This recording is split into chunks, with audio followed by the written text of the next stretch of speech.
ഇത്തവണ പോർച്ചുഗൽ ടീമിൽ ഭയങ്കര പ്രതീക്ഷയാണുള്ളത്. ക്രിസ്ത്യാനോ റൊണാൾഡോ മാത്രം ഒരു മുന്നിൽ നിന്ന് നയിച്ചിരുന്ന ഒരു പോർച്ചുഗൽ അല്ല ഇത്തവണ നമുക്കുള്ളത്. ബ്രൂണോ ഫെർണാണ്ടസ്, വിറ്റീഞ്ഞ, നെവസ് തുടങ്ങിയ ആളുകൾ അടക്കി വാഴുന്ന ഒരു മധ്യനിര നമുക്കുണ്ട്. ലോകത്തിലെ തന്നെ ഏറ്റവും മികച്ച മധ്യനിര എന്ന് നമുക്ക് പറയാം. ബാക്കിയുള്ള ടീമുകളെ കമ്പയർ ചെയ്ത് നോക്കുമ്പോൾ പോർച്ചുഗലിലാണ് ഏറ്റവും മികച്ച മധ്യനിര. അതുകൊണ്ട് തന്നെ ആ മധ്യനിര കളത്തിലുടനീളം നിറഞ്ഞാടുകയാണെങ്കിൽ ഇത്തവണ പോർച്ചുഗൽ വേൾഡ് കപ്പിൽ അത്ഭുതങ്ങൾ സൃഷ്ടിക്കുമെന്ന കാര്യത്തിൽ യാതൊരു തർക്കവുമില്ല. പിന്നെ ക്രിസ്ത്യാനോ റൊണാൾഡോ, അദ്ദേഹത്തിന്റെ ഇത്തവണത്തെ ജോബ് എന്ന് പറയുന്നത് സ്കോർ ചെയ്യുക. സ്കോർ ചെയ്തില്ലെങ്കിൽ പോലും അദ്ദേഹം മുന്നിൽ നിന്ന് നയിക്കുക എന്നുള്ളതാണ് ഇത്തവണത്തെ അദ്ദേഹത്തിന്റെ ജോബ്. ക്രിസ്ത്യാനോ റൊണാൾഡോയുടെ മിനിറ്റ്സ് എങ്ങനെ റോബർട്ടോ മാർട്ടിനസ് കൈകാര്യം ചെയ്യുന്നു എന്നുള്ളതിലായിരിക്കും പോർച്ചുഗലിന്റെ ഒരു മുന്നേറ്റം ഇരിക്കാൻ പോകുന്നത്. അതായത് ക്രിസ്ത്യാനോയെ ഒരു 90 മിനിറ്റും കളിപ്പിക്കണമെന്ന് യാതൊരുവിധ നിർബന്ധവുമുള്ള ഒരു ഫാൻ അല്ല ഞാൻ. കാരണം അദ്ദേഹത്തിന് 41 വയസ്സായി.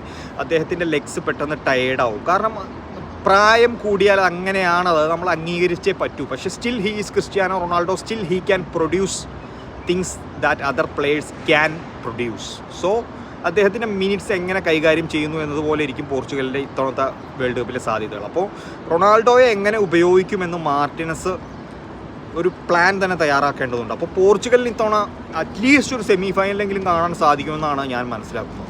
പിന്നെ ലോകോത്തര വിങ് ബാക്കുകളാണ് നമുക്കുള്ളത്. ജാവോ ക്യാൻസലോ, പിന്നെ ന്യൂനോ മെൻഡസ്. അത് നമുക്കൊരു എന്താ പറയുക സന്തോഷം പകരുന്ന ഒരു കാര്യമാണ്. പിന്നെ റാഫേൽ ലിയാവോ, നെറ്റോ തുടങ്ങിയ players, Bernardo Silva, Joao Felix, കിഡിലൻ ടീമാണ് ഇത്തവണ. അപ്പോൾ നോക്കി നല്ലൊരു ഒത്തൊരുമയോടുകൂടി, നല്ലൊരു ടീം മെൻറ്റാലിറ്റിയോടുകൂടി, നല്ലൊരു ടാക്റ്റിക്കൽ അപ്രോച്ചോടുകൂടി കളിച്ചാൽ ഇത്തവണ കപ്പ് പോർച്ചുഗലിലേക്ക് അങ്ങ് പോകും. നമ്മൾ CR7 ഫാൻസ് ഒന്നടങ്കം കാത്തിരിക്കുന്ന ആ ഒരു കാര്യം നടക്കും. അപ്പോൾ ഫോഴ്സ പോർച്ചുഗൽ.